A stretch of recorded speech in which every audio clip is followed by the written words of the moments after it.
now to hear the defendant's closing. Right? Ms. Smith? Yes, thank you.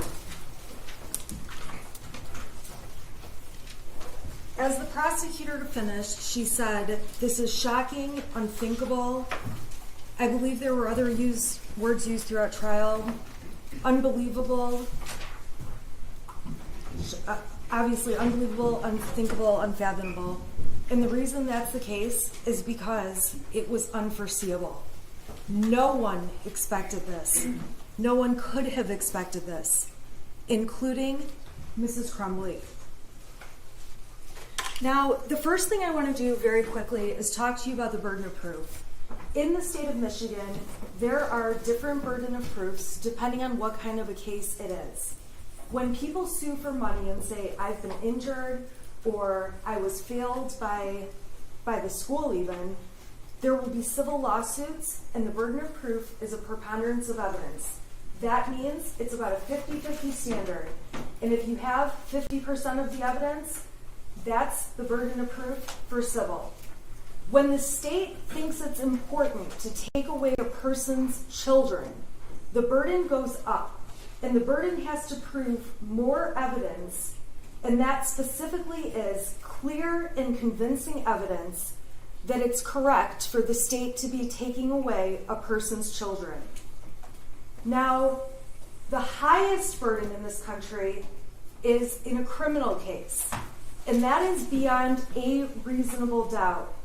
And the reason I'm telling you about the differences in the burdens is because in a criminal case, if you have just one reasonable doubt about the case, you must vote not guilty.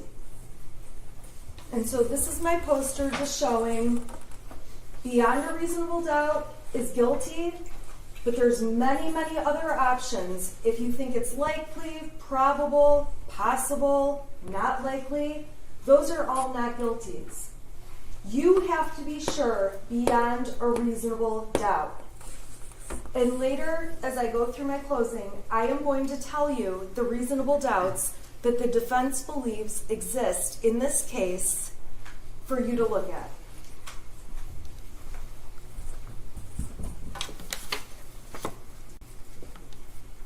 The other thing I have to ask you to keep in mind is that in the jury instructions, and I think you've been told this throughout trial, the defense does not have to prove or do anything.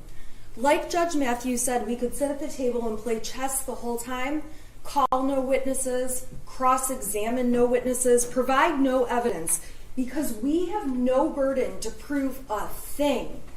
However, in this case, you obviously saw the defense present Mrs. Crumbly, who took the stand, so that she could give you some context beyond parts of the evidence that were confusing when the prosecutor was introducing in bits and pieces. And the problem in this case is that we can all agree everything can be seen different in two ways.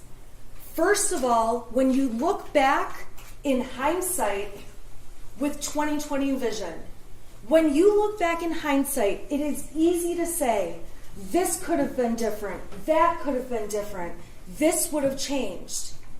And the other circumstance, the second one that makes a huge difference, is when you get full context around the evidence that is being used. And in this case, the prosecutor has cherry-picked little bits of evidence out of mountains of evidence to put in front of you with no context to explain what they're doing. And when you get cherry-picked bits of evidence, it's easy to reach wrong conclusions. Now, during jury selection, it felt like the prosecutor was asking you questions and giving more of a campaign speech than a jury selection proceeding. And I would suggest to you that at the end of the day, the only judge, although Ms. McDonald mentioned she's been a judge and was a judge several times during her jury selection, the only judge in this courtroom that matters is Judge Matthews. And the only other people whose judgment matters are the 12 of you who will collectively decide this case. The rest of us don't matter. My opinion doesn't matter. Ms. McDonald's doesn't matter. The opinions of everyone in this audience doesn't matter. The media, and all of the people who think they know everything behind keyboards at home commenting about what they think the evidence in this case has shown.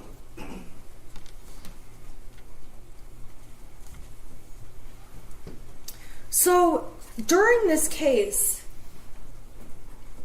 it's obvious real life is messy and complicated. And during this trial, I will openly admit that I'm a lawyer who messes up. I get thrown off when I'm surprised by something. I feel like I get overwhelmed when information is coming at me quickly. I say I'm sorry a lot. Evidently, there's a TikTok channel of me saying I'm sorry through this whole trial. And all I'm saying is that I'm human. I am a human being, and so is Mrs. Crumbly. And that's what this case is about. She's not a perfect person or a perfect parent. I'm certainly not a perfect person or a perfect parent, and I'm certainly, beyond a reasonable doubt, bad with technology, which is why you're not going to see me touch that laptop.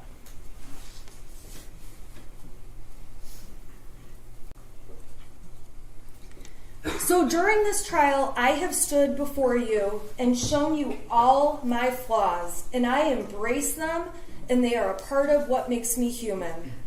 And so has Jennifer Crumbly. She got on the stand and talked about every nook and cranny of her life, things no one else in the world knew, in her family, among her friends. And she wanted you to see the whole truth, the entire truth, and nothing but the truth on everything, where she had to show you that she has made immoral decisions to have an affair, that she has made decisions you might not make to have another person involved in the affair. Now, we didn't get too far into the details, but it was enough for you to know that Mrs. Crumbly got up there and literally stripped off her armor, let the prosecution cross-examine her, and show you what happened in her messy life. And I say that with all kindness because I'm a mess too. I saw a meme about a week ago that said, I'm trying to be a mom, trying to get exercised, stay hydrated, get enough sleep, text everyone back, and not lose my shit. And I've got to be honest, as a mom, a working mom, on most days, I'm lucky if I'm fit for human contact. I'm lucky if I've taken a true shower and didn't just grab a handful of wipes and scrub off the best I can on my way running out the door, putting on my makeup as I drive to court in my car. Because my life is not perfect and no one's is.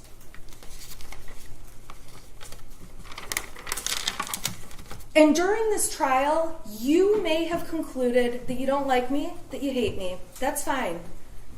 I am just asking that your opinions about me as a person, and if you're one of the people who plans to make a TikTok about me, that you won't hold those opinions against Jennifer Crumbly and will judge Jennifer Crumbly's case based on the evidence about her and her family. And if you hate her or don't like her or agree with things she's done, that's okay too. You don't have to like her. You are not expected to go hang out with her when this is all over. After trial, you don't have to decide if you want to go to her house. You don't have to have Thanksgiving with her. But when you're looking at the evidence in this case, it's important to set aside your opinions of her or take your opinions of me and supplant them on Mrs. Crumbly. Now, when I took on this case pretty early on, I realized I am Jennifer Crumbly, and I could be here accused and sitting in her spot very easily. Now, in my house, we don't have guns. I don't have guns, but I do have children. And actually, I have an oopsie baby, my fourth one. I did not want 4 in 4 years, but that's what I was blessed with. I say I'm abundantly blessed. And I have kids that seem to have no issues. And at the end of the day, they're good kids. They go to school. We have no discipline problems. We have arguments here and there, just like every family does. I have a son that wants to hang out with me very rarely, but I have no belief that any of my 4 children would ever harm anyone else. And while I don't have a gun, I have a large butcher block on my counter with big knives that I use when I cook, and I enjoy cooking. And at the end of the day, my kids could just as easily grab a knife without me knowing it, and without me having it on my radar, and walk out the door of my house and go play with their kids, the other kids on my block. Granted, they live farther down my block because I'm in the middle of nowhere. And my son could kill somebody with my butcher block knife that I would have never expected to happen. And if you saw the text messages that my husband and I exchanged on a daily basis throughout this past year and even years before, it would be so easy for me to be in her seat. With my kids, I don't monitor assignments. I don't look at their phones. I have no reason to. My son plays a lot of video games. My son's online talking to a bunch of people as he's playing a lot of video games. Even though he has a cell phone, I don't go through it and look at his messages every day. And as he gets older, I do know he's interested in girls. If he starts receiving nude pictures of a girl on the cell phone I owned but let him use and gave him for his birthday when he turned 11, should I be held accountable for receiving child pornography if a girl sexts him over some inappropriate pictures?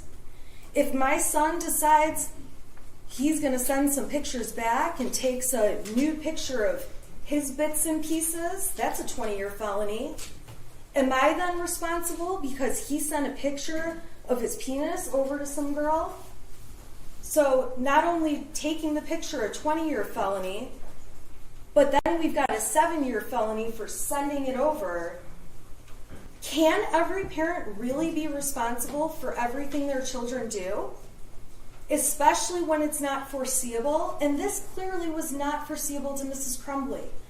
Because there's no one in the world, including Mrs. Crumbly, who would have let a school shooting happen and let what happened on November 30th take place.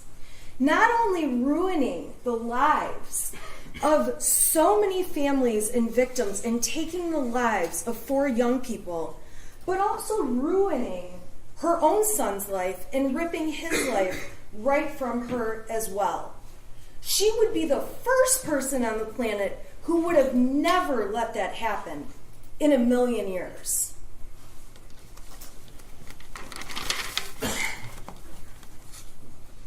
So this case is a very dangerous one for parents out there. It just is. And it is one of the first of its kind.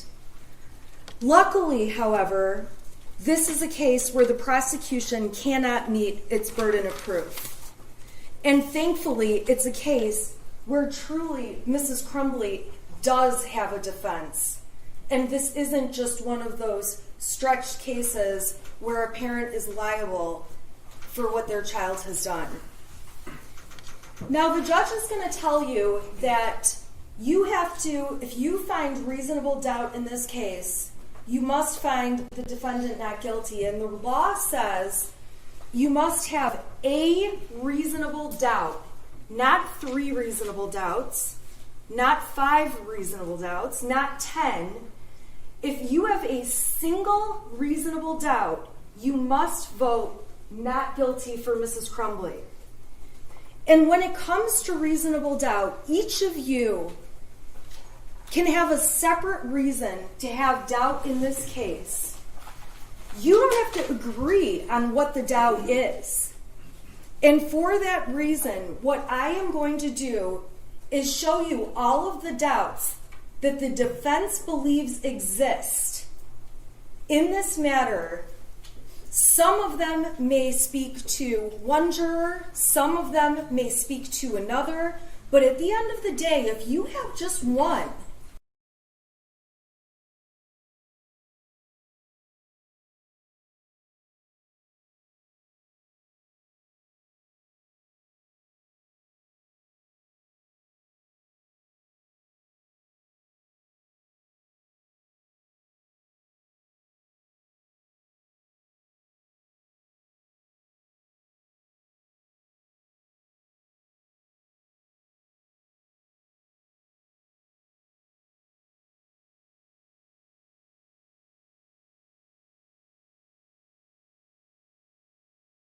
that what happened to Molly Darnell and Christy Gibson Marshall was horrible.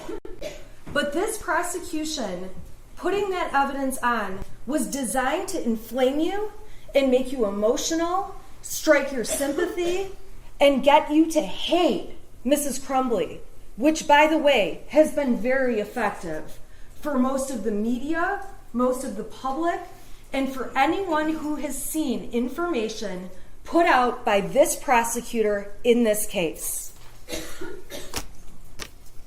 A second reasonable doubt comes from the fact that we know, and the evidence in this case showed, context is key.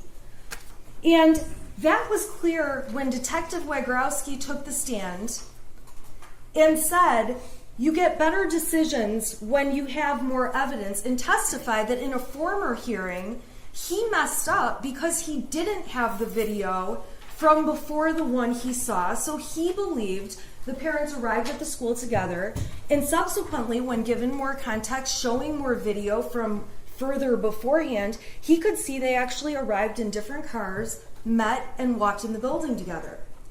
And at the end of the day, the more context you have, the more accurate you can be.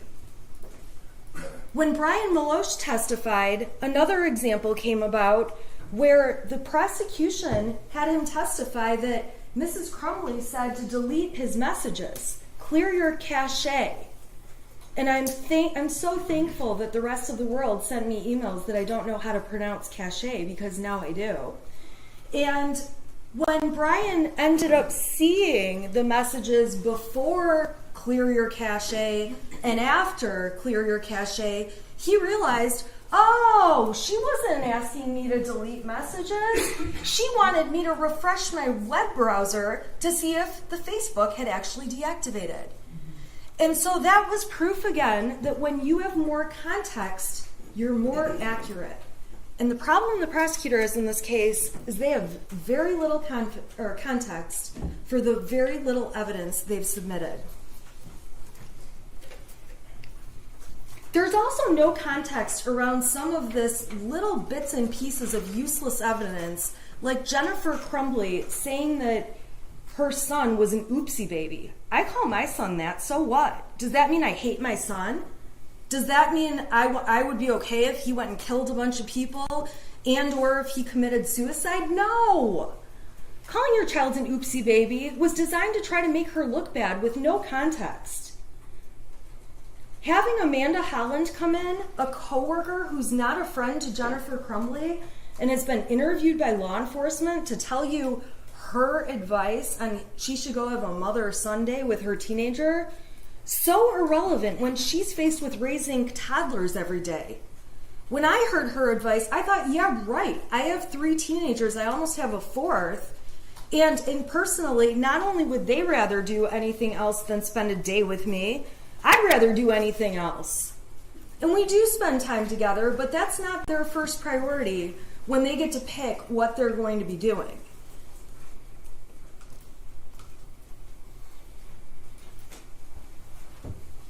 It does not mean she loved her son any less if she ever told a witness, my son is weird. And part of what made me realize I could be in Mrs. Crumbly's shoes is I have sent texts to my husband saying, our daughter is a psycho today. On the way to school last week, she's crying. She doesn't have people to sit with at lunch. I texted him, she's a nutcase. I don't know what to do. I don't know how to handle this. I don't have time for this. My other daughter is complaining about her lights flickering in her room. I texted my husband, this sounds like a case. The start of a case. My husband works for my office. He's actually my office manager, so he knows about the case. He went in her room and figured out in 5 minutes it's because when she flips her blow dryer on, one of our plugs makes the lights flicker. So this ghost that you would read about in my text messages, which by the way I did not respond to despite the fact that it's on our 6-person group chat, would be taken out of context and make me look like I don't really care that my daughter is crazy. I also got text one day, we have no food in our house, I am absolutely starving, you are the worst mother ever. And you know what I did? I ignored it. She was mad we didn't have the right kind of chicken ramen. When we have 85, when we have 4 other flavors of ramen, and there's about 100 other things she can eat, and I knew she's not going to starve to death, but taken out of context, it makes me look like a neglectful mother.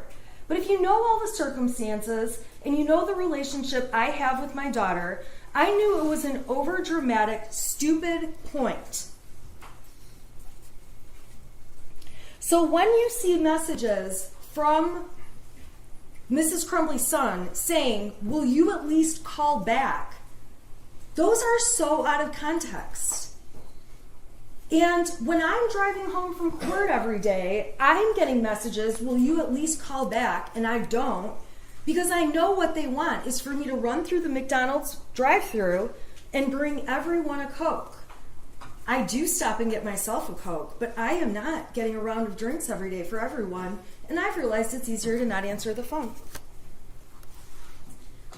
So you can find reasonable doubt from the context that the defense did actually provide. And when Mrs. Crumbly got on the stand and explained to you her understanding of ghosts and dishes flying and laundry flying, that is evidence, and that is something that can create reasonable doubt to hear what was really going on. Even if you believe the prosecution's dates about what was going on, it's not strong evidence, it's very misleading, and I'm going to go through what it does show. There are 3 sets of dates involving Mrs. Crumbly, all from March of 2021. The first time is March 8th and 9th.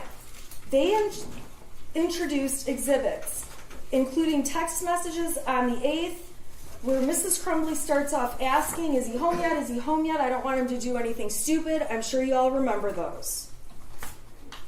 Then they introduced evidence on March 9th that she went to the barn that day with her husband on the 9th.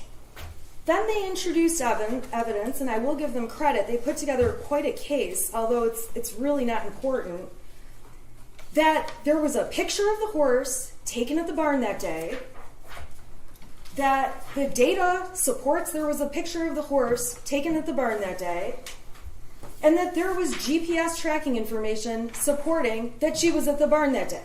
Okay, fine. So on March 8th and 9th, there's concern that the shooter, Mrs. Crumbly's son, is making weird comments, and on the 9th, she goes to the barn and she takes some horse pictures.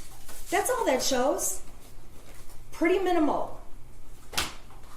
Next, they went to March 16th through 19th, which was broken up into a million exhibits that, quite frankly, were out of order, threw me off my game, helped create these beautiful TikToks, and I'm going to tell you what they show.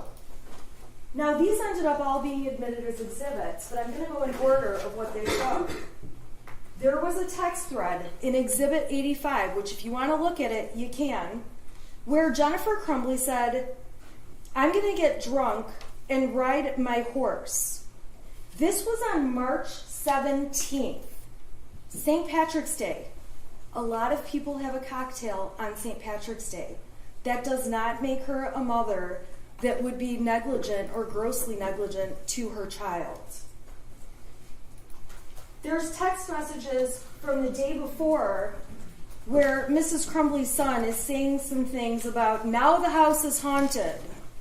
Some weird shit just happened, now I'm scared. I got some videos, a picture of a demon. It's throwing bowls. I'm not joking, it fucked up the kitchen. I'm going outside for a while. Can you at least text back?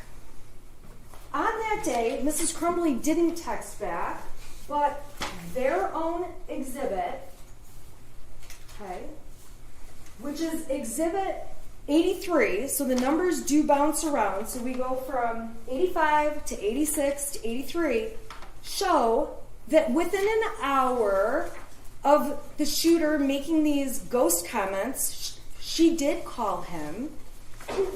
Specifically, she called him back at 7:24, and they had a 19-second phone call. If it was 19 seconds, it most likely was, I'm on my way home, we'll talk when I get home. So then the state, in order to make it seem like they've really, really got some proof here, they admitted exhibits 87, which show on the 17th, on St. Patrick's Day, James was on a horse. They showed People's Exhibit 88, confirming the metadata that James was on a horse. They showed a picture, 89, of Jennifer on a horse that day. Metadata to prove she's on the horse that day. Another picture, number 91, of James on the horse, a different picture. The metadata to prove James is on the horse. A picture of Jennifer with her horse in Exhibit 93. And again, the metadata to support the picture was taken out at the barn and sent, and that these people talked about these horses. Okay, so fine. That's on the 17th of March. You're going to have access to all this evidence if you want to see it. Then they introduced exhibit number 86, which is where their son says the house is haunted. This is on the 17th. This is the day where he says, can you text back? This is the day where I already showed you the exhibit. She called him. She didn't text back, but she called him. And then they show a couple texts from a few days later on the 19th, where it's obvious from the messages the Crumbleys had had an argument with their son the night before. He was upset to have his phone and things taken away. That Jennifer Crumbly gave him a melatonin to go to sleep. She should have only given him a half. It's in the messages, but she gave him the whole thing. And it knocked him out, and he slept in their bed that night. And when he woke up the next morning, James described him in the text messages as he woke up looking like he had way too much to drink last night, complaining about a headache. Jennifer says, well, he was really worked up and out of control, so I can see why, talking about his behavior during the fight. All I know, Jennifer says, he needs to eat, go to work hard, not complain, and he can get his stuff back. She testified that getting his stuff taken away is his trigger. It's what makes him get upset. She says, you respond, and I didn't get it. James says, Jesus, yes. He said, let me ask you a question. Why am I in your room? That's when they talk about the melatonin. She says, oh my God. James says, I really thought you were giving him a Xanax last night. Jennifer says, does he seem better? No, melatonin. James says, I know. So obviously he's joking. Jennifer writes, but he hasn't had one before, so I should have only given him half. James writes, well, he's doing his school, says his head's hurt, so he took Tylenol. Jennifer asks, is he okay to work?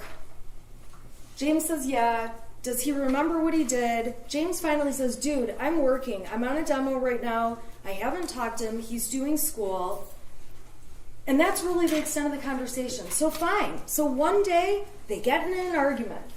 And I'll tell you what, those kind of arguments in a heartbeat could have me sitting in her chair. The final date that the state claims Mrs. Crumbly had knowledge about back from March of 2021 are exhibits 96 through 100. And 96 starts off with their son saying, I'm picking up the room. I cleaned until the clothes started flying off the wall. This stuff only happens when I'm home alone. I pick the clothes back up, though. And that's the important part of those texts on the 20th. We know on that date, because the people proved it, no pun intended, but they beat a dead horse, that at 97, it's a picture of Jennifer at the barn. We've got the metadata showing Jennifer was at the barn. We've got another picture on 99 showing Jennifer was at the barn.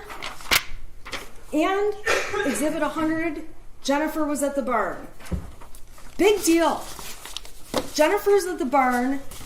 Their son is saying goofy stuff. Jennifer gave you the context. They had an Ouija board for a couple months after Christmas of 2020. He and his friend are playing with the Ouija board.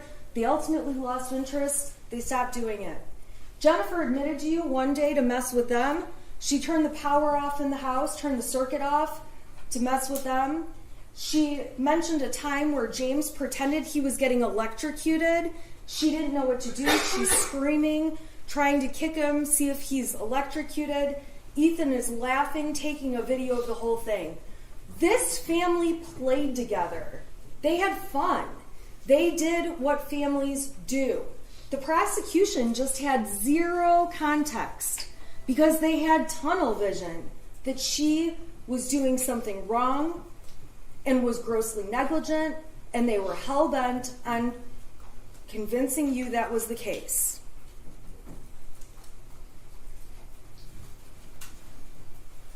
So the other thing that you can find as a reasonable doubt in the case is the lack of evidence in the case as a whole. The prosecution has made very serious claims. And when you really look at it, they have very little evidence. So what they've shown to you, and I have it in these folders, are these dates in March 2021, which, by the way, are 10 months before the shooting even took place. They're before it would have... it's unreasonable to expect that things that happened in March of 2021 are an indicator that 10 months later their son's going to do something. It would be very different if every week there's something going on up until the shooting, but there's not. Because if there was, the prosecution would have brought that in and showed you every horrible thing that was happening to show you their son was being ignored, and they don't have the evidence. So what they did provide and what was admitted, this is exhibit, I believe, 423. These are all the Facebook messages between James and Jennifer. So when you look at those Facebook messages and consider, and this includes the photographs and the GPS stuff, that they're using this much compared to this much over the period between January 2021 and the shooting. This is a very little bits in time compared to the grand scheme of things. And while the officer testified and played games with me that he's not sure this is the best evidence against Mother, you better believe if they had better evidence, they'd be up here showing stronger and better evidence. This is it, ladies and gentlemen. It's obvious from the evidence in trial, and you may find it to be a reasonable doubt, that the Crumbly son was a skilled manipulator, and they didn't realize it. He's not sick. He doesn't have a mental illness. He's had no history of hallucinations. He has never shown his parents signs of mental illness. He certainly never showed signs of mental illness, wanting to get a gun. No parent would purchase a weapon if they believed their child had mental illnesses. And these are people that had 2 other guns in the house for months where nothing ever happened with those guns. They had no reason to believe that somehow this 3rd gun was the thing that was going to make the difference. The texts that the prosecution admitted as Exhibit 101 were texts between the shooter and his friend that we have not named. The extent of these text messages saying goofy things like, I told my dad to take me to the doctor, he gave me pills to suck it up, it's at the point I'm asking to go to the doctor, I'm having insomnia and paranoia, I thought about calling 911, but my parents would be pissed. I don't disagree with the prosecution that these are alarming messages, but clearly the shooter's friend isn't that alarmed because he's not texting back. The shooter's friend knows there must be more going on because he doesn't tell Mrs. Crumbly, who is and he's like a second child to her. And we have no other context about these messages, and if anything, the evidence does not show that Mrs. Crumbly ever saw these messages. Now, when she sees them now, she thinks, that's crazy. She'd like to know more context. But you also have to know, and another reasonable doubt you may find in this case, is created when you compare these text messages that were sent that have alarming things between Ethan and his friend to all of the messages between them, which are over 20,000. And what you would have to believe, and what I would believe, is that if the state had stronger evidence, they would have paraded it up and we would have been seeing a lot more of these. But instead, they were admitted, and you haven't heard the friend testify, you haven't heard any context about these, and all you can see, and really all the evidence shows, is that there's no reason to believe Mrs. Crumbly ever saw that.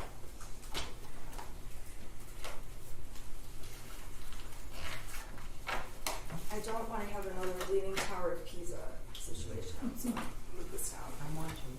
What's that? I've taken your advice. Now, the other evidence the state has shown are little bits and pieces from the shooter's journal that are quite alarming and disturbing. But again, Mrs. Crumbly says the information in there about my parents won't listen to me for help is not true. And there is no evidence to show she ever saw that 22-page handwritten document. She never saw the little bits of evidence that the prosecution admitted. To evaluate this case, you have to look at it from the perspective of what she knew. So the journal information and the small amount of text compared to all the text with his friend are things she didn't know about. There's also 2 times where the state says that they have proof that Mrs. Crumbly's son was showing signs of depression or being sad or lonely. All right, those come from April 29th, 2001. This is when Jennifer Crumbly emails the friend, his mother, and all she says is that her son has been acting kind of depressed. She doesn't know what's going on. She's trying to find out what's going on, but he won't really tell her much. She's trying to find out if there's an issue between the 2 boys she should be aware of. She's trying to get down to the bottom of it. If anything, she's doing what a good mom does to try to figure it out. But the worst of what she says is that he's stressed by school, I don't want to get this wrong. He's been acting kind of depressed, and she's happy to hear it's not an issue between them. Then they go on to make plans for their son. This was admitted as Exhibit 104. If you put my texts up there and showed every time I told my mom that one of my kids was acting depressed or weird, I guess my favorite word is moody these days, it would look like my kids were complete lunatics. I'm actually shocked Jennifer Crumbly doesn't have more texts about her son acting like a typical teenager. And Jennifer Crumbly testified that although she said that, she didn't think it was anything she needed to run to a doctor about or anything she needed to do anything more with. And this moment passed, because if it didn't, the prosecution would have brought in all the texts that went beyond this, and there'd be more evidence. They also run in text with the same parent of the friend from Exhibit 105, the friend's mother, when Jennifer Crumbly reaches out to her saying she had no clue what they were going through with their son, and she felt really bad about it, and asked how they're all doing and that they're thinking about them, that family, a lot. And ultimately, the worst that Jennifer Crumbly says about her son is, I know my son misses him, and if you need anything at all, don't hesitate to ask. That's it. It doesn't go on with wild depressions or hallucinations or mental health issues. That's it. That's it. I'm actually shocked there's not more instances of depression or moodiness or my kid is acting weird. The fact that there's this little evidence is shocking to me. However, it's a lack of evidence on the state's part.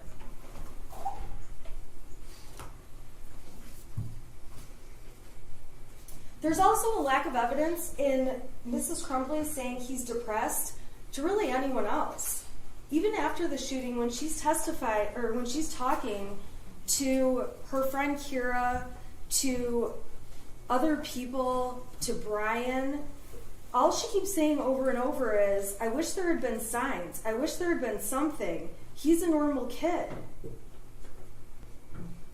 There's a complete lack of evidence of mental health concerns specifically.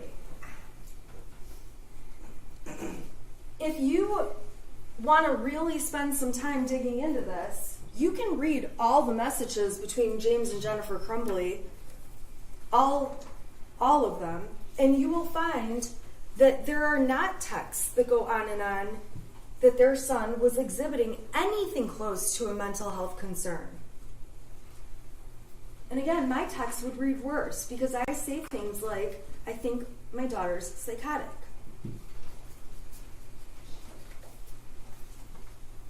When Mrs. Crumbly did have to evaluate what's going on with her son, and there was something alarming happening, she relied on people who spend day in and day out with kids, people she considers to have more expertise in kids than she does, including Pam Fine, who left her a very nonchalant voicemail that you've heard, that was Exhibit 115 if you want to hear it again, saying Ethan was looking up bullets in school today. It's not illegal. It's not wrong. He's not in any trouble. It's just like how teachers can't look up hops for beer. You don't need to call me back. She was relying on the representations by the school counselor, Sean Hopkins, who took the stand and has had a lot of training, hundreds of hours of training, and made it very clear this was just an issue where he needed some kind of therapy and didn't think it was necessary to suggest to the Crumbleys, go to Common Ground today, or serious enough that he called 911. And she relied on the assistant dean, who also has an abundance of experience Mrs. Crumbly doesn't have. And quite frankly, my kids didn't come with a handbook, and my guess is her son didn't either.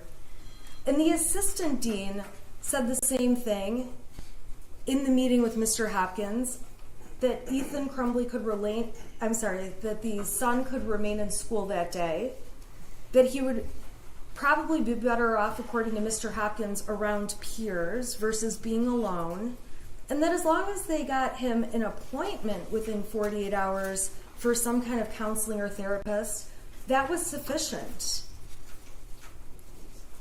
So it's absolutely not credible when a witness from the school, like Mr. Hopkins or Mr. Ejak, gets up on the stand and says, even if a kid is very sick, we cannot force them to go home. That is not true. And as parents, with common sense, you should know that's not true. Because when my kids are puking, my kids' school will not let them be there. And when they have a temperature, not only can they not be there, but my children's school is always nice enough to remind me they can't be there for the next 24 hours, which means they can't be there the next day either.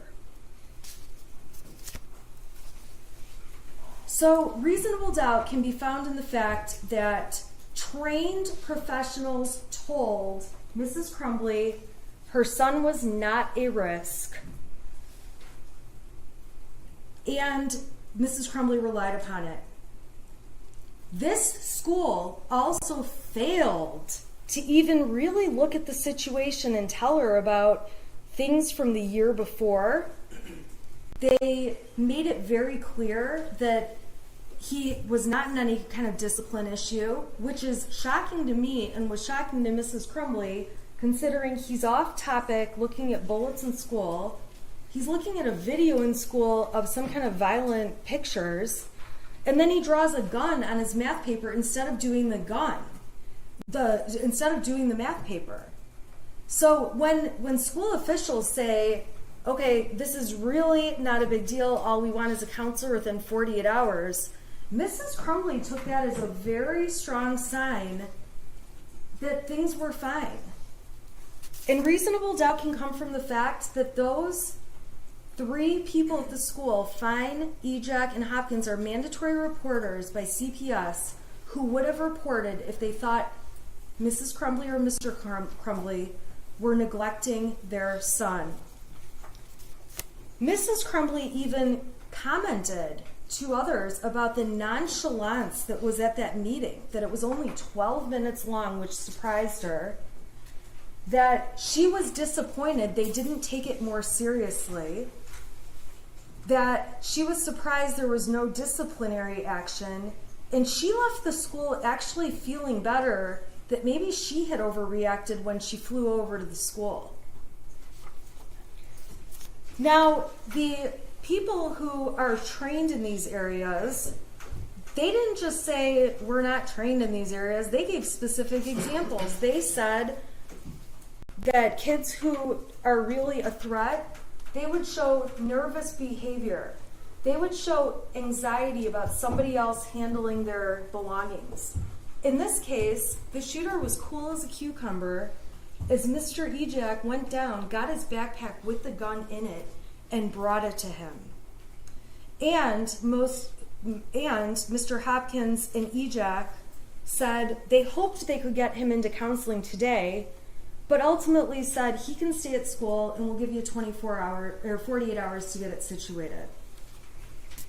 All right, so the prosecution keeps harping on the fact that Mrs. Crumbly knew they had bought a gun and that the people at the school didn't. This is Oxford Community Schools. These professionals testified about how common guns are at the school, so common, and this kind of blew me away, although I live out there, that students are known to go to the gun ranges often, that girls on homecoming wearing their short little party dresses they wear to the dance take photos before the dance holding their guns, that kids go hunting on Late Start Wednesday before they go to school, and the school has to give reminders to parents for people to leave their guns at home. So this school that obviously has a strong gun culture going on, that sees a student looking at bullets, looking at a video game type thing with violence, and seeing a gun drawn on a paper, that these school officials, knowing that community, that they didn't ask if he had a gun when they carried the backpack down and did make a comment about how heavy it was, although the comment evidently was made to a different teacher, and I misunderstood and thought it had been made to the shooter. So yeah, Mr. and Mrs. Crumbly, they didn't mention the gun, but they did mention that they had been at the shooting range with their son. And this is a community that is so into guns. I can't even believe that these girls, I always look at those pictures on Facebook and think, oh my God, how short are those dresses? And these are girls showing their dresses with their guns in their hand. They know this is a gun community.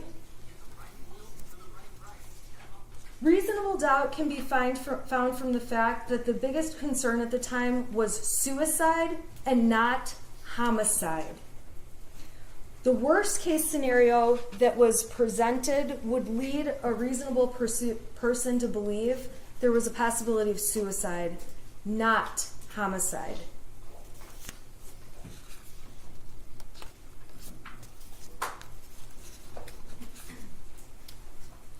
The prosecution seemed to also carry on about the amount of money and time that Mrs. Crumbly spent on horses. Just because she spends money and time on horses doesn't mean she doesn't love her son. And the fact that they have to stretch so much can create reasonable doubt. And if you actually look at the exhibits the defense submitted, you'll see that Mrs. Crumbly said she has to get a second job to pay for the braces, which are very expensive to put on her child's teeth. She paid for her son to be a part of a bowling team. She paid for him to do other sports. She cared about her son. Just because she cared about horses and bought medication from them and had a horse hobby, that's not any different than a dad who likes golf and buys new golf clubs and has a membership to a country club and spends time there and spends money at the bar there on days they go golfing. It's not any different. To try to suggest that it shows the priorities were on horses and not their son is just garbage. This is a son who had everything he needed and all kinds of opportunities in life. A son they take camping and on vacation to Cedar Point. Not only do they take him, they take a friend with them. These are parents that clearly love their child. They're sitting there playing board games with him, spending time doing that. That's all in the Facebook pictures that were admitted. Those are submitted to you as exhibits, and you can take a look at them if you want to. Brian's testimony in this case absolutely creates reasonable doubt. When Brian Meloche testified, there's no question he was inconsistent. And I would submit to you that there was no reason law enforcement needed to interview him for 2 hours, 1 hour, and then 3 hours. But over time, the police certainly caught on to the fact that the more you ask Brian the same question over and over and he realizes he's not giving the answer you like, he changes it. And while the prosecution tries to make it sound like, well, he didn't want his affair outed, from the very beginning, he told them he was having the affair with Mrs. Crumbly. That was not something that ever changed. It wasn't until the third interview when they started talking about his pension, talking about his job, that he felt pressure. He agreed with the word pressure, and he agreed with the word veiled threats, although he did take it back later, that the police wanted him to say something bad about Mrs. Crumbly. And I would submit to you that they probably did that to all of the witnesses in the case. But Brian Meloche was the one who admitted to it. And when Mr. Keast got back up there and asked him more questions, Brian got right back in line like he was supposed to and told them exactly what he knew they wanted to hear.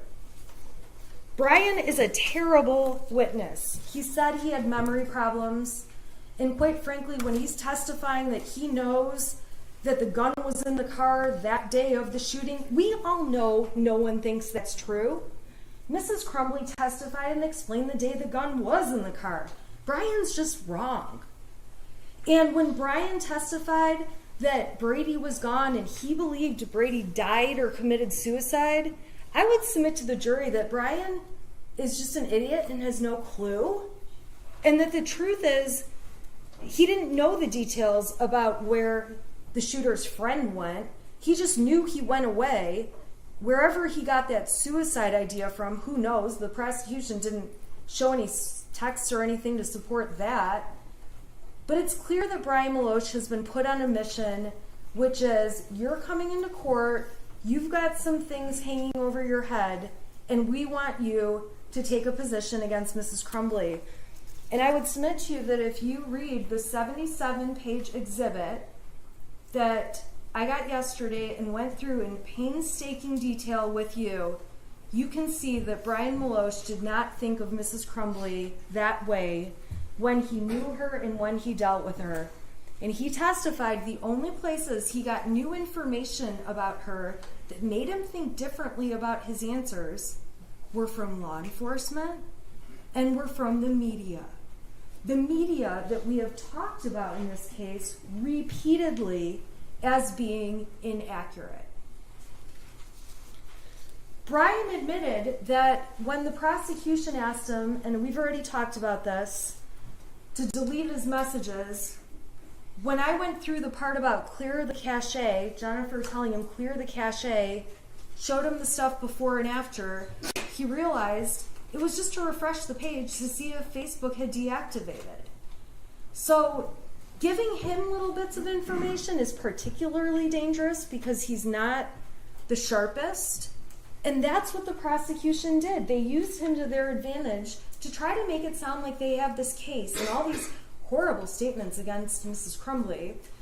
And by the way, when they presented evidence that Mrs. Crumbly is deleting texts and keep making it sound like she selects different texts here and there, it actually sounds like Mrs. Crumbly deletes all her texts, as she testified, that when people start flooding her with text, she deletes entire threads at a time. Who knows what she's deleting? We saw her on her phone flipping through them super fast. And the texts ultimately that she deleted, the prosecution did point out two of them in their closing. They pointed out the texts about "we're fucked" and "we're on the run again," but they didn't mention that she deleted two texts that are actually very exculpatory and helpful to her.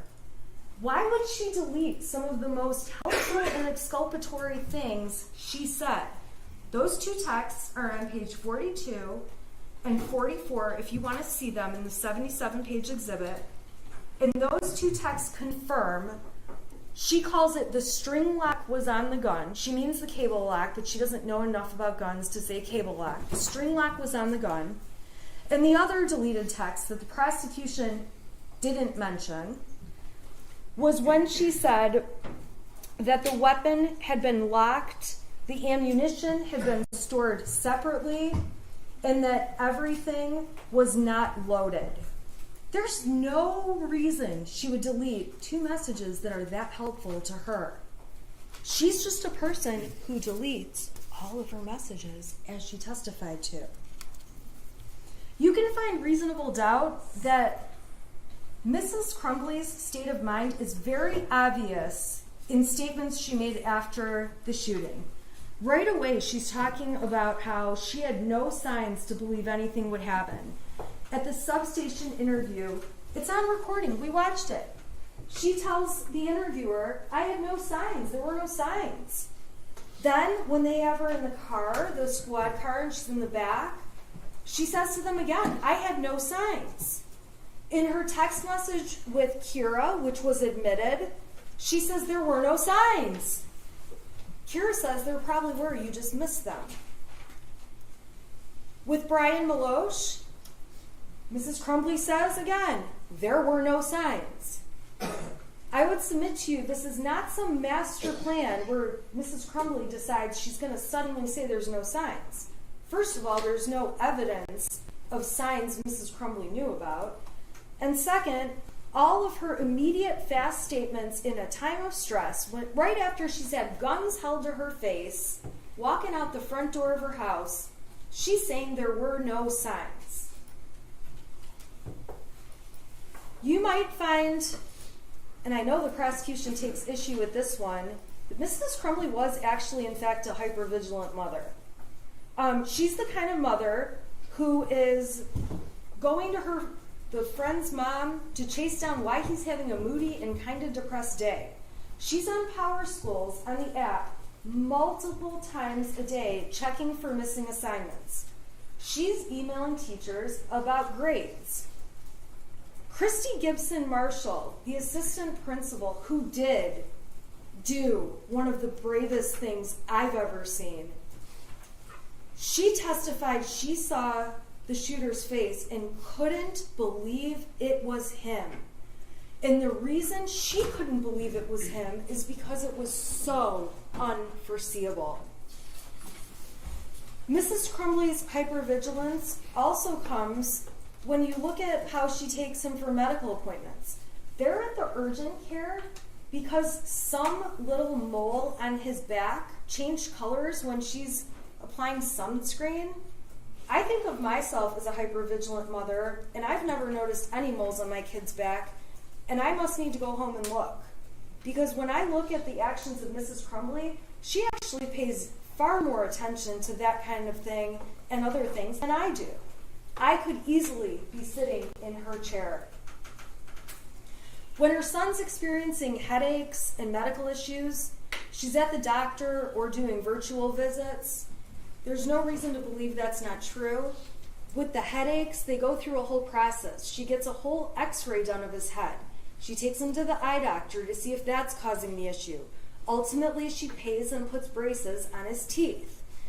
Then, he's a bad brusher, so she's going to the extent of getting the braces off his teeth so he can get the cavities fixed, 13 cavities. I would go crazy on my kid. And she's just doing each thing she needs to do as a hypervigilant mother. And yes, a hypervigilant mother can have a drink once in a while. I'm a hypervigilant mother, and I not only have a drink once in a while, but sometimes I've been known to have 2 or 3 or maybe a bottle. Reasonable doubt can be found from the fact that Jennifer Crumbley did her best as a mother. While going to the shooting range is not her thing, she's trying to find a way to bond with her son, who has just had his best friend move away. She took him camping, took him on trips, brought the second son along like I've already talked about. She let him have pets. He has the cutest little kitten you've ever seen in these Facebook pictures. Board game nights with him. She's not neglecting him in any way. And if anything, she's going to the gun range for him, not because she enjoys it. You can tell how much she loves it when she gets up there, shoots a couple shots, and then just stands there letting him enjoy the activity he likes. And I do the same thing for my kid. He likes to go to skate parks. I would rather do anything but go to the skate park. But I sit there and watch and say, oh, that was amazing. And all I hear is, Mom, watch this, Mom, watch this, Mom, watch this. And I would rather do anything else. But Mrs. Crumbley on that day is trying her best to bond with her child and have a relationship. Showing the pictures of the messy house was just not necessary. And the prosecution explained to you they weren't trying to prove she had a messy house, but much of it was just so unnecessary that I would suggest they are trying to make her look bad. They do kind of make her look a little bit like a hoarder. But if you saw pictures of my house right now, like a snapshot in time, you'd be just as horrified. I've been so busy getting ready for this trial, ready for all the fun we've had in the court and through these last few weeks. I still have my Christmas trees up. I was complaining to my husband the other day, oh my God, we still have our Christmas trees up. This is embarrassing. And he said, hey, Shannon, we still have ceramic pumpkins up. And I realized, oh yeah, all of our fall decorations are out too. And right now, I have piles of laundry all over. My kids over Christmas break put together stacks of stuff I need to take to the Salvation Army. I have donations of my own that need to go. My house right now, if they did a search warrant today, would look just as bad as Mrs. Crumbly's, and it says nothing about me parenting my child. If anything, when I come home from work, I make a deliberate decision. All right, listen, I can run around this house for 3 hours and try to get as much as I can done, or I can sit on my couch and watch old episodes of the Kardashians with my daughter. And I believe my time is better spent hanging out with her watching trashy TV than cleaning up my house because I get a chance to spend time with her. And Mrs. Crumbly was the same kind of mom. She was waiting until the holidays to have more time. She said she was going to clean her son's room. I would be screaming that I would make my son clean his room, but regardless, the project coming up was going to be to get those rooms in order. But at that point in the year when the holidays are coming up and you're getting ready for all of it and going through Thanksgiving, it does get to a point where you do have boxes piling up and you're just trying to get through those last days of school to get to Christmas break. There's reasonable doubt when you look at what Mrs. Crumbly thought after the meeting with Mr. Hopkins and Mr. Ejak. The state of mind she was in and her thoughts and what she was thinking come in through her statements. She thought everything was way less of a big deal when she left that meeting. She thought leaving him in school with his friends was the better decision based on Hopkins saying peer support is a good thing. She thought making him an appointment was sufficient, an appointment within 48 hours was sufficient. That doesn't even mean the appointment was going to be within 48 hours. Reasonable doubt can be seen in the video when Mrs. Crumbly first sees her son at the substation. Her reaction to seeing him in this complete state of disbelief as to what's going on is to look at him and say, why? Why? She doesn't look at him and say, I knew you were going to do this. She doesn't look at him and say, see, I knew we shouldn't have bought that gun. She says, why? Why? And when he says, take care of Dexter, she cannot believe that's her son and goes back into the other room with her husband and says, what the fuck? He didn't even care. And while the prosecution asked questions about, well, she's not sobbing, and we hear sobbing, and that's clearly James. James is sobbing. When you look at the video, if you decide you need to see it, Mrs. Crumbly is dabbing her eyes and wiping her eyes. And fine, she's not the crier some other people are.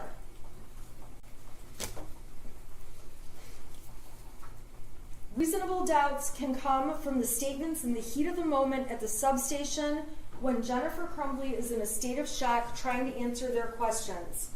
She says, he's never done anything bad. This is after she already has somebody saying you really should have a lawyer there. She's still just talking about what the truth is. He's never done anything bad. One of the parents says he's a perfect kid. Jennifer Crumbly tells them the most of an issue he ever has is anxiety over tests.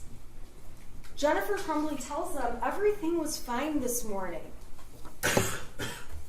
In the statements Jennifer Crumbly made when she was in the car and doesn't even know yet if there has been fatalities, she says he's never done anything. She acknowledges he ruined lives today. She says, it's the first time I've ever seen him do anything. She says, he's a good kid. He's never angry. He's mellow. He's not what he looks like. He's not a monster. And she's not a monster either. She explains to them in detail when they ask, he's never had mental issues. In those moments, she can't even think straight about life around her. She's worrying about a horse and her job and all kinds of random stuff. And ladies and gentlemen, when emergencies happen, life doesn't just stop. So the fact that she's able to function and think, I still need a job, I need some money, I need a phone that works, that doesn't mean she thought her son would terrorize and kill people and shoot people at a school. Her reaction when she finds out there are fatalities was genuine and honest, and she broke down crying, although she does continue to keep answering their questions. She explains why she feels like fatalities are different. She explained that on the stand. If he had shot people and injured them, it was something they could at least deal with. But a fatality is a fatality and can never be changed. The prosecution's attempt to misconstrue Jennifer's entire demeanor is a reasonable doubt in this case to show they don't have a strong case.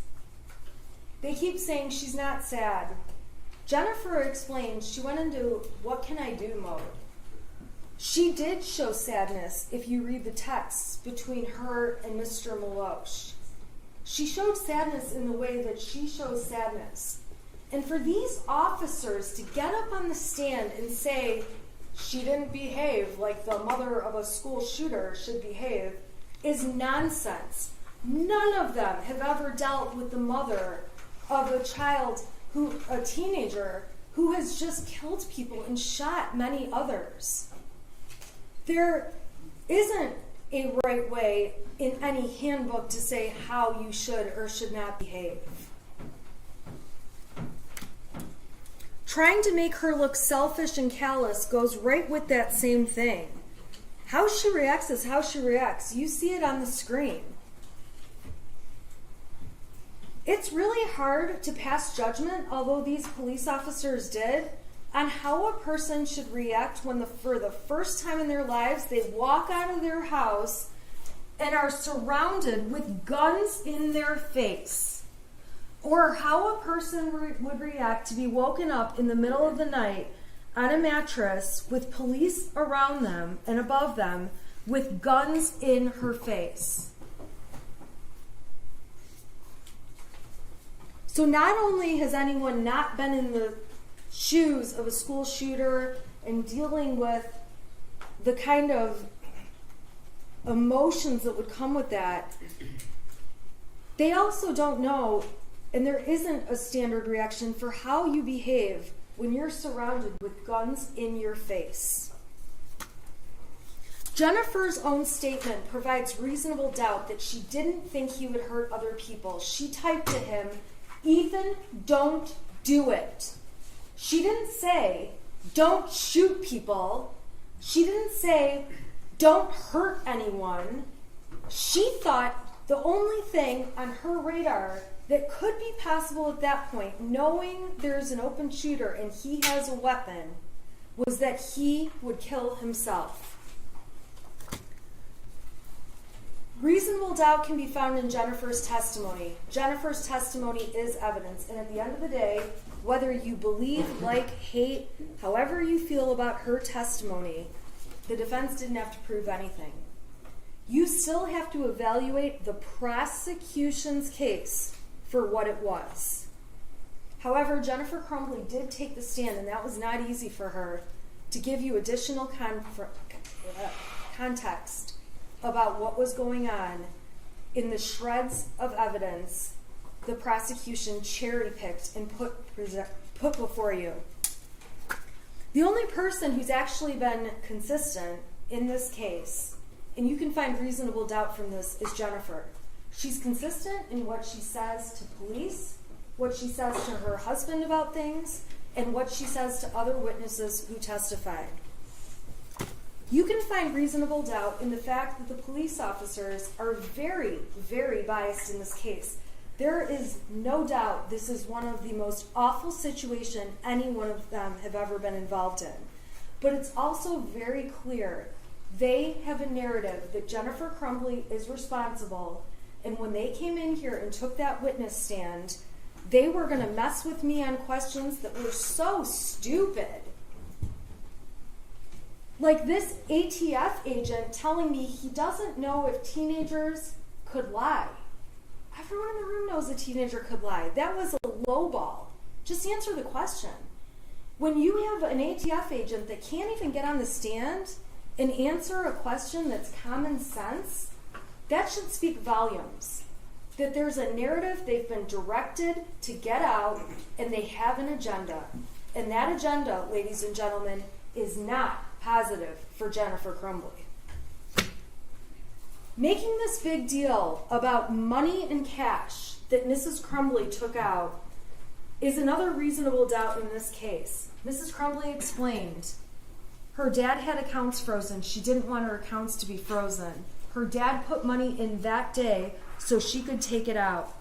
Getting money out of the account that had her son's name on it wasn't done in any way to steal money from her son or show she doesn't care about him. She's the one that contributes every week from her paycheck into that account.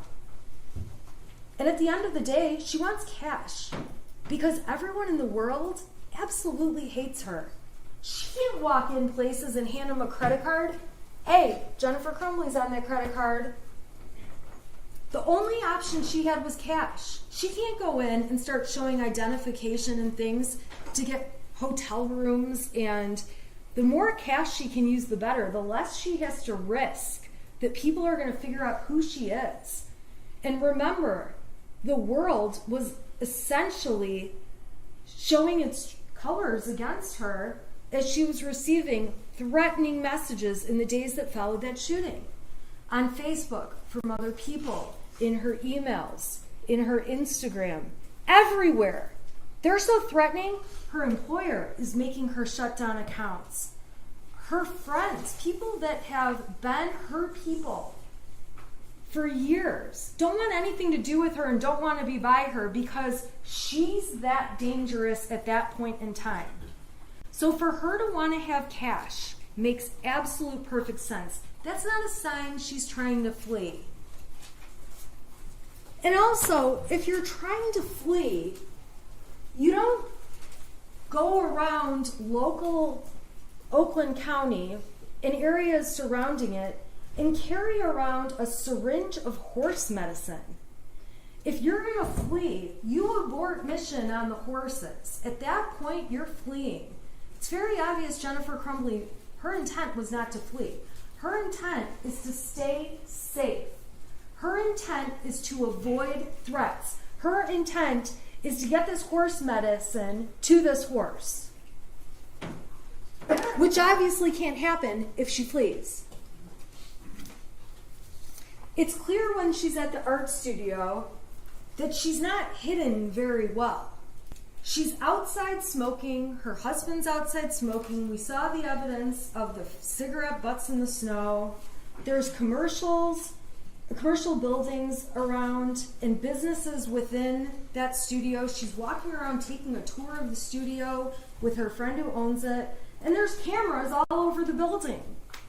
Obviously, she's not trying to hide if she's going into a building where you can see security cameras right on the outside that would document everything that's happening that we ultimately got to see in this trial.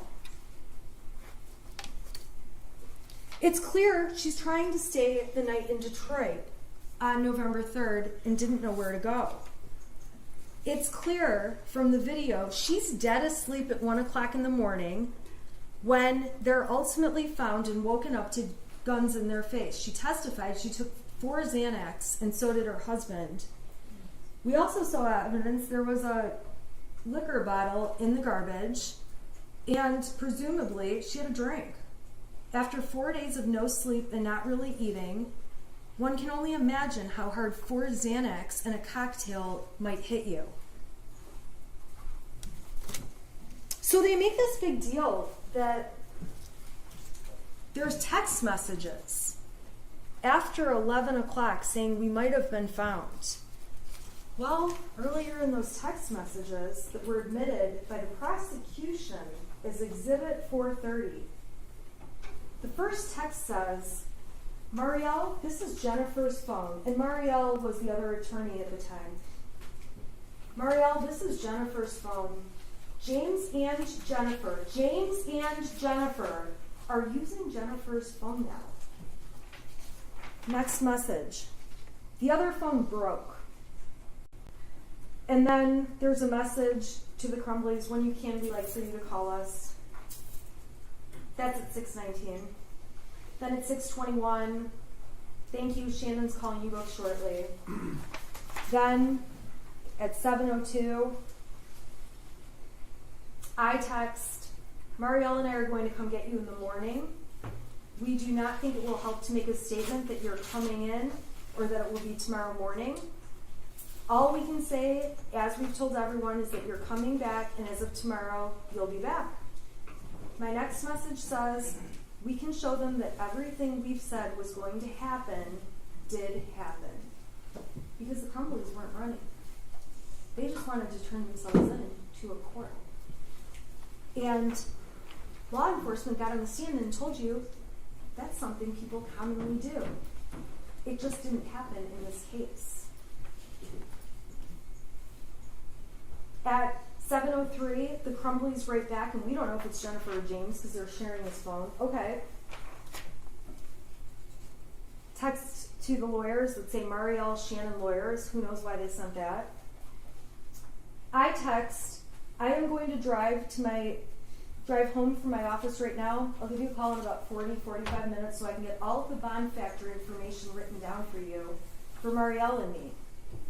I'm asking for bond information so we can go to the court in the Your morning. Honor, I'm going to object. There's a prior ruling. She cannot be a witness. That was already dealt with. Sorry, I thought I was arguing off the evidence they admitted. Well, you can argue off the evidence. Okay. So they say at 7:37, okay, we'll be waiting. I'm going to call in 1 minute, okay. Then at 11:14 on the phone that both of them have been using, a text is sent to the lawyers. Think we might have been found, don't know, just a heads up, please check.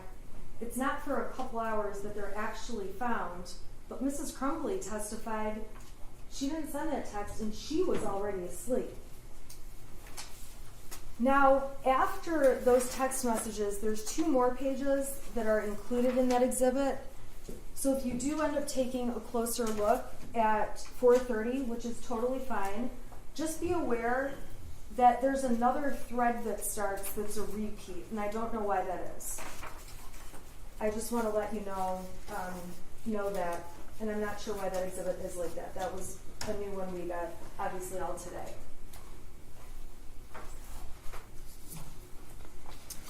In the days after Mrs. Crumbly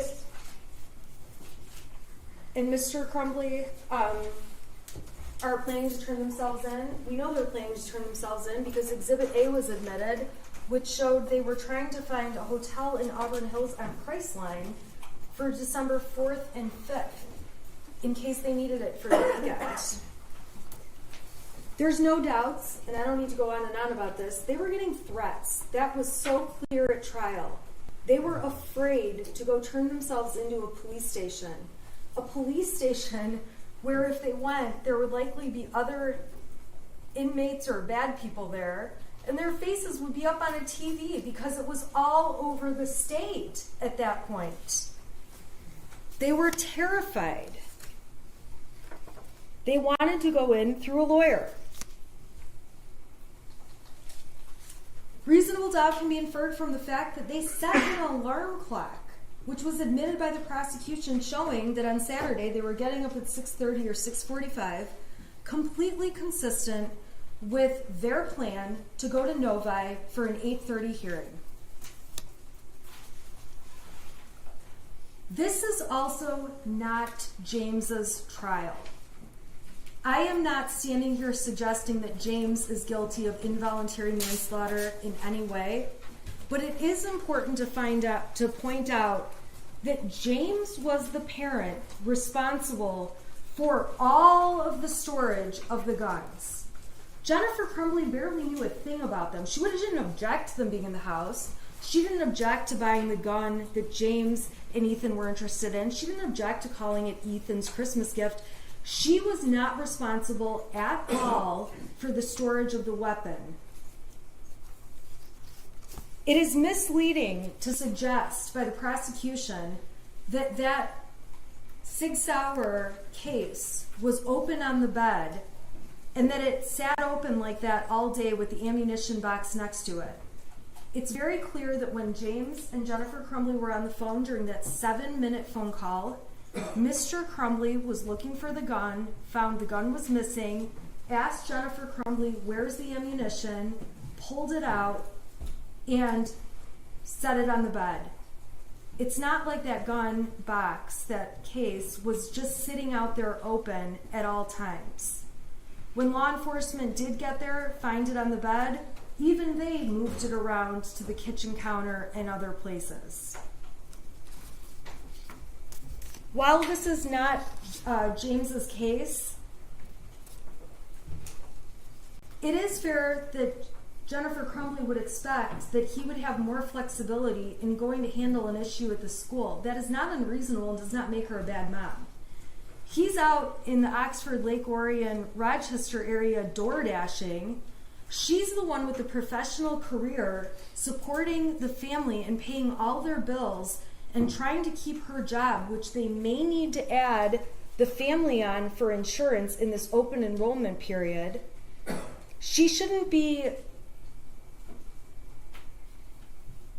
diminished as a mother because she was going to let father go to the school and handle whatever issue there was. Now, ultimately, they went together. But he's a DoorDash driver. She's trying to pay the bills. She's the breadwinner. At that time, he's in between jobs. She shouldn't be dinged for that.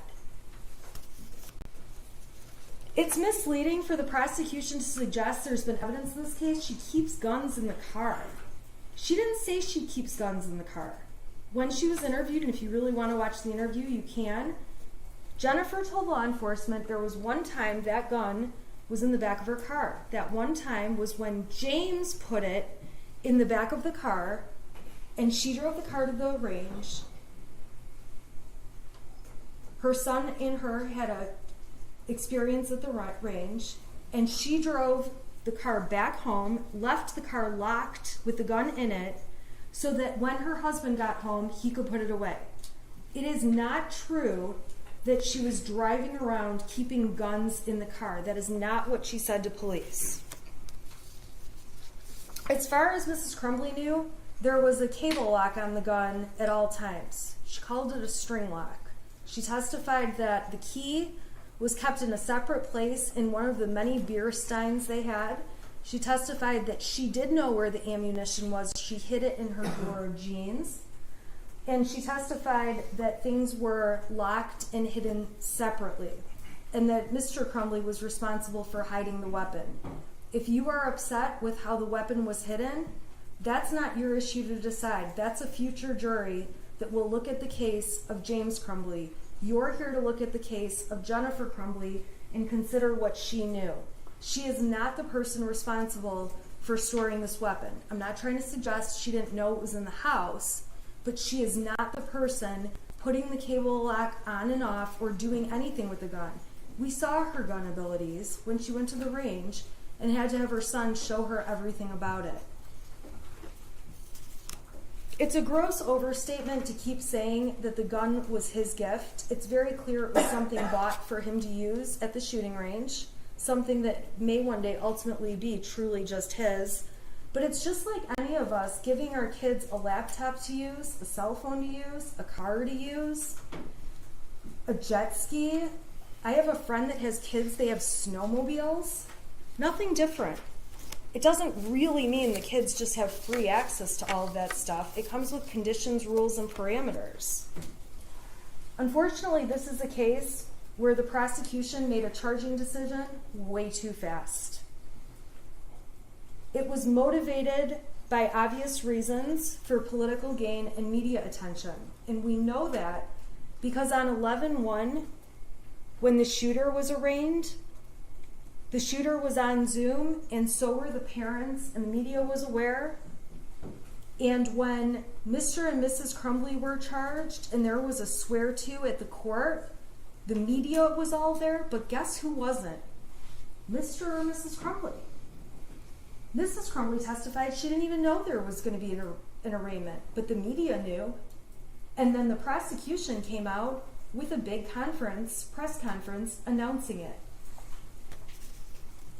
I would submit that the plan was never to let the Crumbleys turn themselves in, but to turn them into a big charade of looking like they're trying to flee when they absolutely weren't. The prosecution and law enforcement have approached this case with tunnel vision from day one. Brian Maloche called it a witch hunt. I would submit to you it was. And once they charged these parents and the ATF,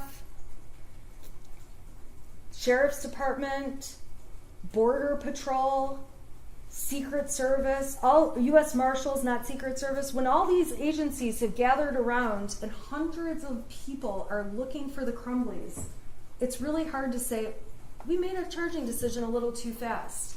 And in this case, you heard evidence that much of the evidence in the case didn't roll in until after the parents were charged, arrested, and in jail.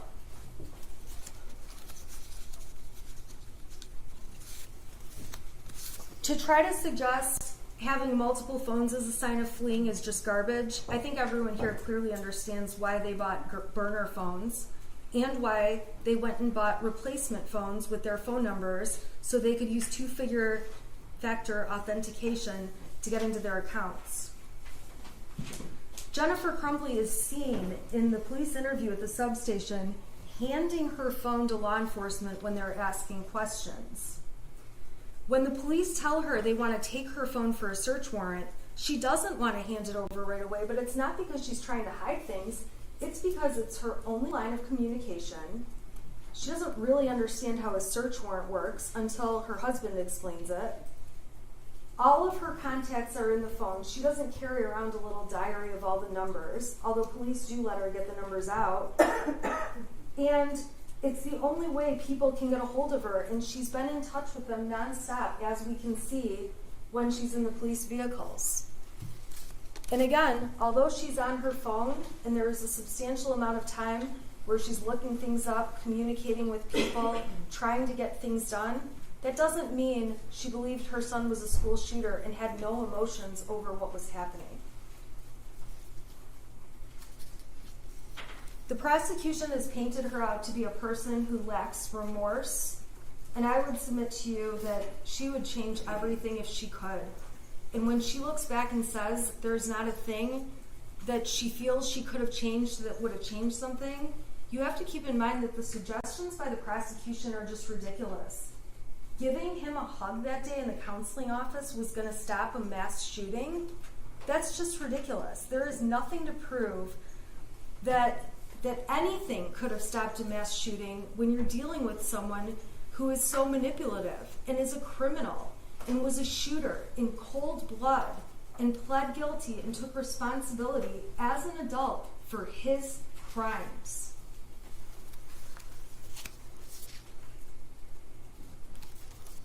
Finally, my last reasonable doubt card is blank, because I've tried my hardest to come up with all the reasonable doubts the defense sees in this case. And like I said, each of you need only one to vote Mrs. Crumbly not guilty.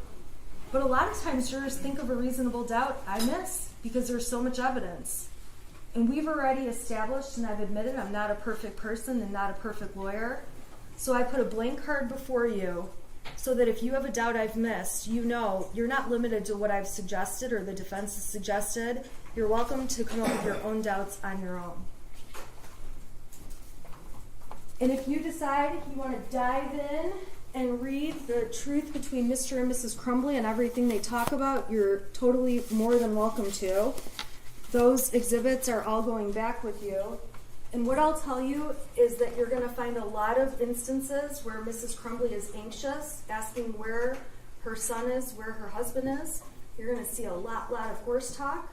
You're going to see arguments between a married couple. When I read them, they read just like my husband and myself, yelling and swearing at each other at times. And then the next message says, hey, what do you want for dinner? And then we just move on, and that's just how life is. You'll see messages in here that will certainly make you blush when you read what Mr. and Mrs. Crumbly intend to do in bed that night. you will read a variety of messages that show real life and real life between two married people that have a child. And it should make no difference that they may use their horse's name more often than their son's.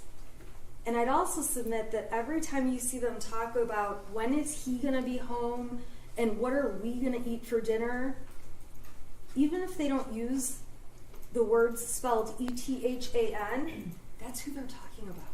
Because there are only 3 of them in that house. At this point in the trial,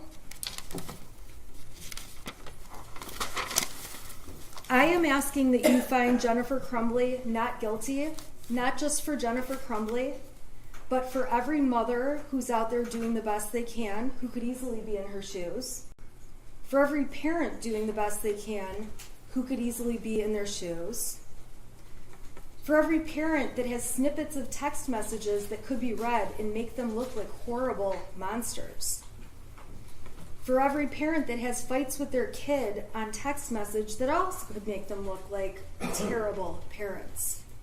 For every parent that's ever had a hobby and has not spent 24/7 with their child.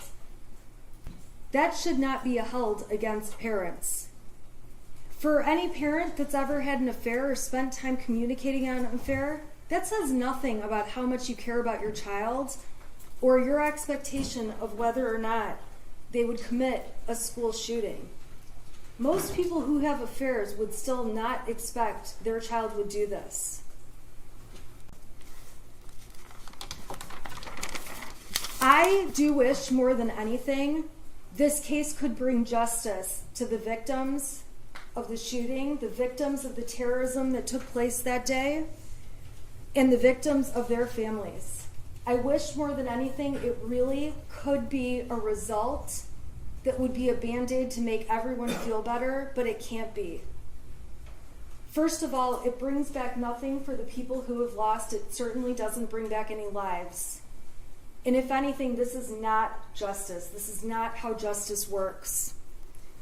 This case does nothing for the people who have already lost everything. Many of the people sitting in this courtroom.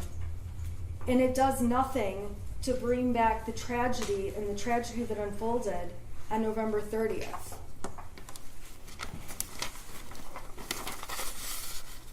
At this point in time, the prosecution cannot prove that Mrs. Crumbly avoided exercising ordinary care that would have saved lives. The prosecution cannot prove that Mrs. Crumbly was aware there was a danger that existed by her son that required her to exercise reasonable care. They cannot prove that she was grossly negligent and that there was any way she could foresee that this would happen, as awful as it is, and we all stipulate it is. At this point in trial, I always have to sit down. This is how the court rules work. Prosecution gives a closing, I give a closing, they have an opportunity for rebuttal, and then I don't get to say anything else. And I'm sure you can see from my demeanor in trial, when the prosecution says something that I know I have an argument against, I get anxious, you can see a reaction, and I'm not going to do that. But I am going to tell you that as they argue, I will have many things that I wish I could get up and say, that's not true, and argue against. So what I would ask is that when you go back in the jury room and begin to deliberate, you think about and ask yourselves, what would Shannon Smith have said in response to the rebuttal where they get the last word? I would just ask that you consider that in your deliberations, because I guarantee you I'll have a very hard time sitting here knowing that the prosecution gets the last word when I know the defense would disagree with it. And I am asking each of you to vote that Mrs. Crumbly is not guilty because she is not guilty, and because a not guilty verdict is the only fair and just result in this case. Thank you.